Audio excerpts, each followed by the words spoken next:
عائشہ رضی اللہ عنہ کی طہارت یہ قرآن سے بھی ثابت ہے، اور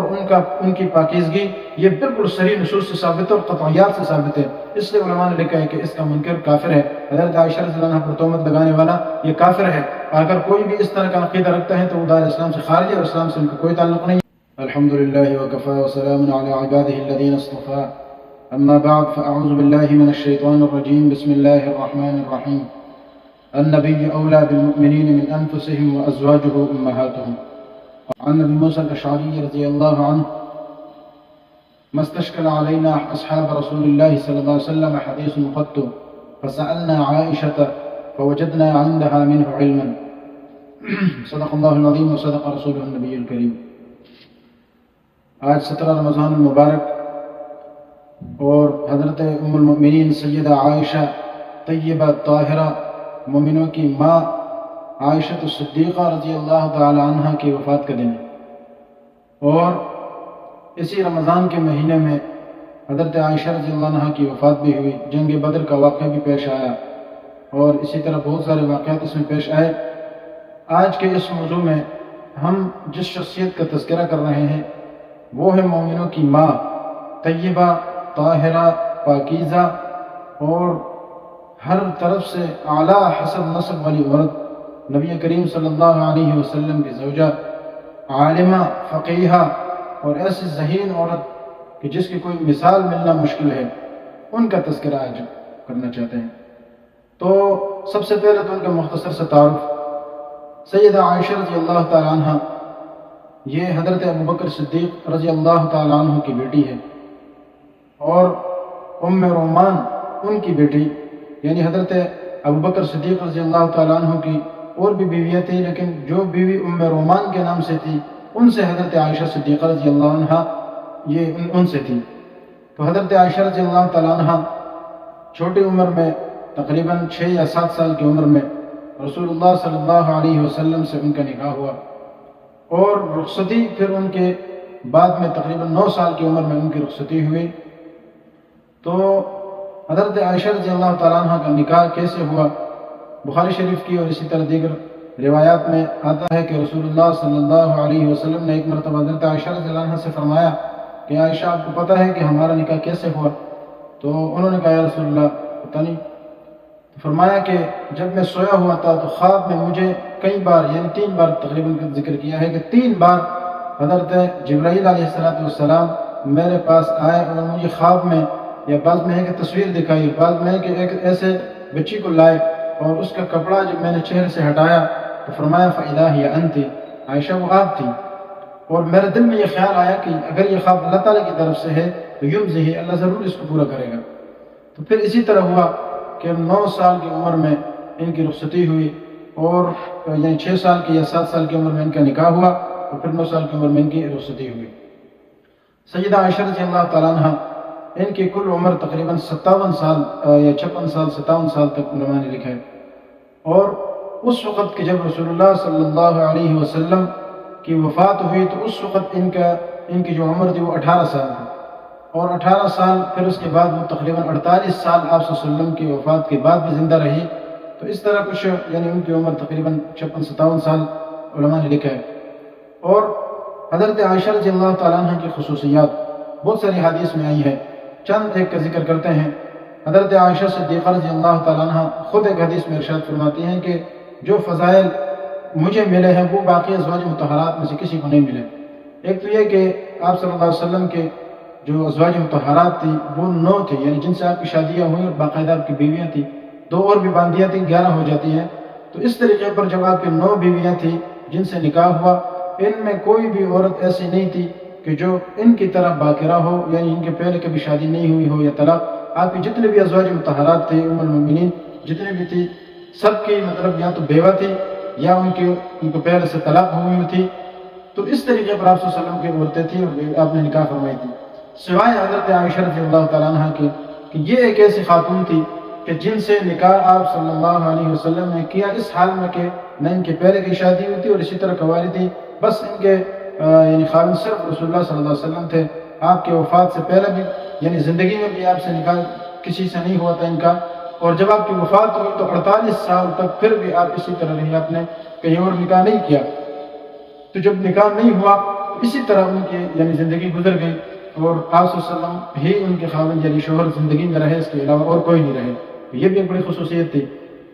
اور وہ یہ بھی فرماتے ہیں کہ رسول اللہ صلی اللہ علیہ وسلم باقی تمام عورتوں میں سب سے زیادہ آپ کو محبوب حضرت عائشہ رضی اللہ تعالیٰ عنہ تھی. اس کی بہت ساری وجوہات ہیں، لیکن جو عام وجہ عموماً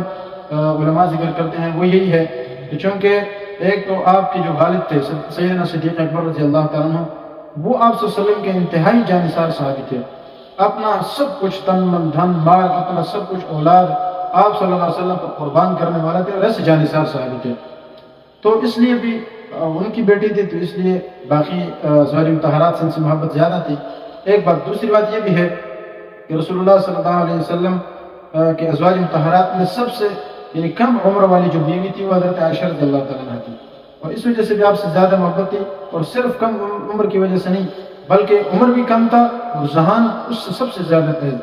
عمر کم تھی، آپ کے حافظہ سب سے زیادہ قوی تھا. عمر کم لیکن علم سب سے زیادہ بڑھ کر تھا. فقیحۃ الامہ جس کو کہا جاتا ہے، یعنی اس امت کی سب سے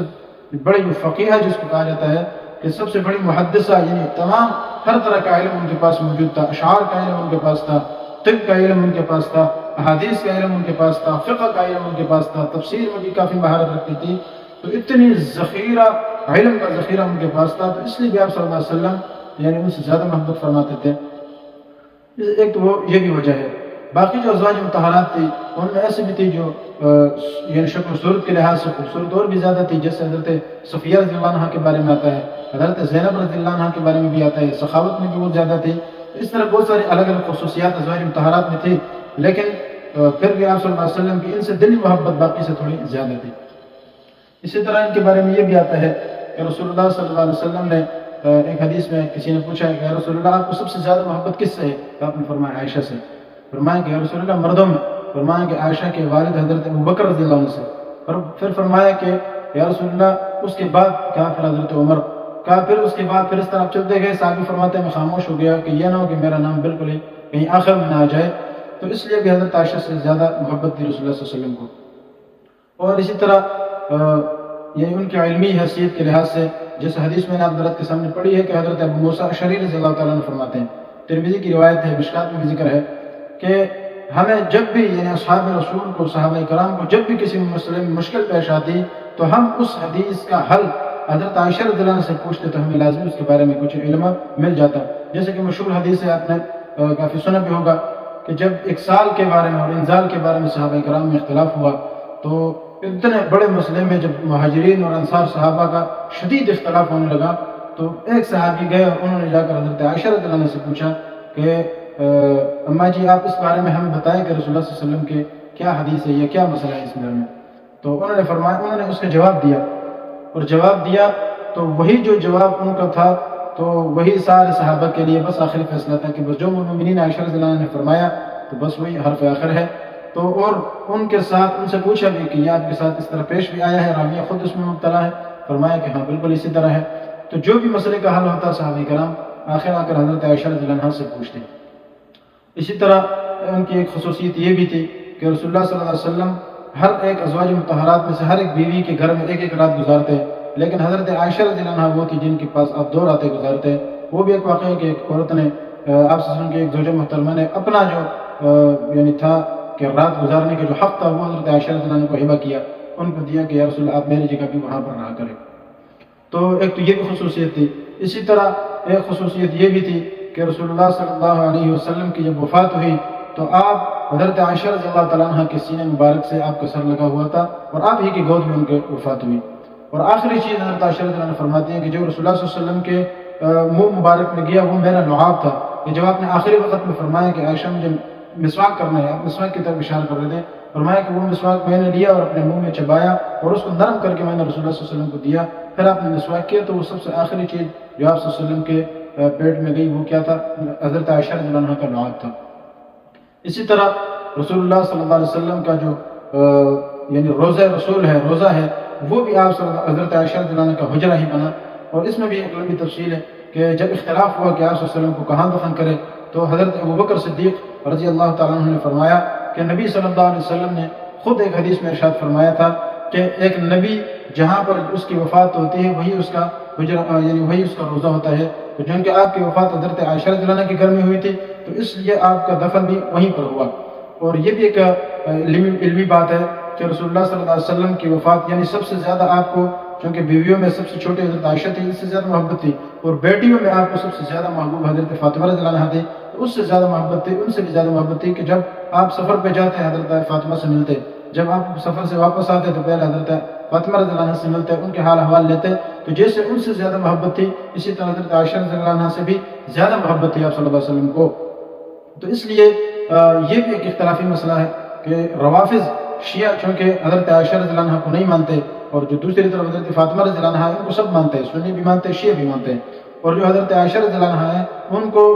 سنی تو مانتے ہیں لیکن شیعہ نہیں مانتے۔ اب اگر آپ صلی اللہ علیہ وسلم کی وفات، چونکہ یہ تو مسلم ہے کہ نبی نے جہاں پر فوت ہوا ہے وہیں پر اس کی یعنی قبر بنے گی اور روزہ بنے گا، تو اگر آپ حضرت فاطمہ رضی اللہ عنہ کے گھر میں وفات ہوتے ہیں تو اس لیے پھر وہیں پر ان کی دفن ہوتی ہے، اور پھر کوئی بھی حضرت عائشہ رضی اللہ عنہ کے حجرے کی طرف نہ جاتا، یعنی اتنے دور سفر کر کے مدینہ جا کے روضہ رسول میں حاضری وہاں حضرت عائشہ رضی اللہ عنہ کے گھر میں نہ ہوتی بلکہ فاطمہ رضی اللہ عنہ کے گھر میں ہوتی، اور کوئی اس طرف نہ جاتا۔ لیکن اللہ نے قانون ہی ایسا بنایا کہ نہیں، آپ نے پہلے حضرت عائشہ کے گھر جانا ہے، وہاں حجرے میں حاضری دینی ہے، اگر آپ نہیں دو گے تو رسول اللہ صلی اللہ علیہ وسلم کے روزے میں آپ کو حاضری مل ہی نہیں سکتی، تو یہ ایک بہت بڑا شرف ان کو ملا۔ بہرحال حضرت عائشہ رضی اللہ عنہا کی وفات کے بارے میں بھی آتا ہے کہ آپ 48 سال یعنی 57 سال کی عمر میں جب آپ کی وفات ہوئی، آپ مدینہ میں تھے، مروان خلیفہ تھا، حضرت ابو ہریرہ رضی اللہ تعالیٰ عنہ نے آپ کو جنازہ پڑھایا اور اسی طرح جنت البقیع میں مدفون ہوئی۔ آپ کے فضائل تو بہت سارے ہیں جس طرح کہ مختصر میں ذکر کیے، لیکن سب سے بڑی فضیلت اگر میں مختصر ذکر کر دوں تو وہ واقعہ افک کے حوالے سے ہے کہ جب منافقین نے بڑا پروپیگنڈا کر کے حضرت عائشہ رضی اللہ عنہا پر تہمت لگانا چاہی تو ایک بڑا افراتفری مچ گئی اور مدینہ میں کوحرام مچ گیا اور بہت غم اور فکر کا عالم تھا، رسول اللہ صلی اللہ علیہ وسلم بھی پریشان، صحابہ بھی پریشان، تو اس وقت اللہ رب العزت نے حضرت عائشہ رضی اللہ تعالیٰ عنہ کی پاکیزگی اور طہارت کو ان کی تطہیر بیان کرنے کے لیے قرآن کریم کے سورہ نور کی پوری ایک رکوع اتاری جس میں صاف صاف یہ بتایا کہ حضرت عائشہ پاک ہے، طیبہ ہے، طاہرہ ہے، یہ مومنین کی ماں ہے۔ تو یہ ساری وضاحت، اور اس سے بڑی وضاحت میرے خیال سے اور کوئی نہیں ہے کہ جو قرآن ان کی صفائی بیان کرتا ہے، اللہ تعالیٰ خود ان کی صفائی بیان کرتا ہے، اور اس میں بہت ساری لمبی تفسیر ہے، میں اس طرف نہیں جاتا، لیکن ایک مختصر نقطہ آپ کے سامنے ذکر کر کے اجازت چاہتا ہوں کہ یہاں پر یعنی جو رکوع میں اللہ تعالیٰ نے پوری رکوع ان کی تطہیر میں، ان کے فضائل میں اتاری، تو اس میں ایک لفظ یہ بھی تھا کہ سبحانک ھذا بہتان عظیم، کہ اللہ پاک ہے اور یہ جو کفار جتنے بھی پروپیگنڈے کر رہے ہیں یہ بہتان عظیم ہے، بہت بڑا بہتان انہوں نے باندھا ہوا ہے، تو اس لیے ان میں نہیں آؤ۔ دوسری طرف علمی نقطہ جو علماء نے لکھے ہے وہ یہ کہ بڑی مزے کی بات ہے کہ سوال ہوتا ہے کہ یا اللہ ایک طرف حضرت عائشہ رضی اللہ عنہ کی تطہیر آپ بیان کر رہے ہیں، بہتان عظیم فرما رہے ہیں، اب چاہیے تو یہ تھا کہ آپ پاکیزگی ان کی بیان کرتے، لیکن آپ کہہ رہے ہیں کہ سبحان، آپ یہ کہو کہ اللہ تو پاک ہے اور یہ بہت بڑا بہتان لوگوں نے باندھا ہوا ہے، تو اللہ اپنی پاکی کیوں اس طرح بیان کر رہے ہیں؟ تو اس میں علماء نے لکھا ہے کہ ایک عجیب نقطہ ہے کہ جب یعنی میدان سجتا ہے، فیصلہ ہوتا ہے، عدالت لگتی ہے، پنچایت بیٹھتا ہے، تو اس وقت ایک کسی شخص پر اگر تہمت لگا ہے یا کوئی بھی مسئلہ ہوا ہے تو اس کے لیے ظاہر گواہ چاہیے، اور جب گواہ آئے گا تو پہلے اس گواہ کی گواہی نہیں سنی جائے گی بلکہ پہلے اس کی حالت پوچھی جائے گی کہ بھئی بتاؤ تمہاری حیثیت کیا ہے، تو کیا آپ اس حیثیت کے ہو کہ آپ کی گواہی قبول کی جائے، عادل ہو یا نہیں ہو؟ تو جب یہ عدالت وغیرہ سامنے آئے پھر اس کے بعد اس کی گواہی کو معتبر مانا جائے گا اور سنا جائے گا کہ یہ ٹھیک ہے یا نہیں ہے۔ تو اس لیے اللہ رب العزت نے جب خود قرآن میں پوری آیت یعنی رکوع اتار دی تو اس سے بڑی اور عدالت کیا ہو سکتی ہے، اور پھر اللہ تعالیٰ نے خود بیان کیا کہ سبحانک، بھئی میں پاک ہوں، مجھ سے کسی قسم کی کوئی غلطی کا امکان نہیں ہو سکتا، اس لیے جب میں گواہی دے رہا ہوں کہ یہ بہتان عظیم اور عائشہ پاک ہے، عائشہ رضی اللہ عنہا کی طہارت یہ قرآن سے بھی ثابت ہے اور ان کی پاکیزگی یہ بالکل صحیح نصوص سے ثابت ہے اور قطعیات سے ثابت ہے، اس لیے علماء نے لکھا ہے کہ اس کا منکر کافر ہے، حضرت عائشہ رضی اللہ عنہا پر تہمت لگانے والا یہ کافر ہے، اگر کوئی بھی اس طرح کا عقیدہ رکھتا ہے تو وہ دائرہ اسلام سے خارج ہے اور اسلام سے ان کا کوئی تعلق نہیں ہے، نہ ان سے نکاح جائز ہے، نہ ان کے ساتھ بیٹھنا جائز ہے، اور نہ ان کے ساتھ کوئی معاملات جائز ہے، اس لیے بالکل ان کا اسلام سے کوئی دور دور کا بھی کوئی تعلق نہیں ہے۔ بس جب اللہ نے پاکیزگی بیان کر تو ہر طرح کے اعتراضات ختم ہو جاتے ہیں، تو دعا ہے کہ اللہ تعالیٰ ہمیں دین اسلام کی صحیح سمجھ عطا فرمائے اور ہر طرح کے باطل اور گمراہ لوگوں سے اللہ تعالیٰ ہماری حفاظت فرمائے۔ وآخر دعوانا الحمدللہ رب العالمین۔ يرفع الله الذين آمنوا منكم والذين أوتوا العلم درجات والله بما تعملون خبير.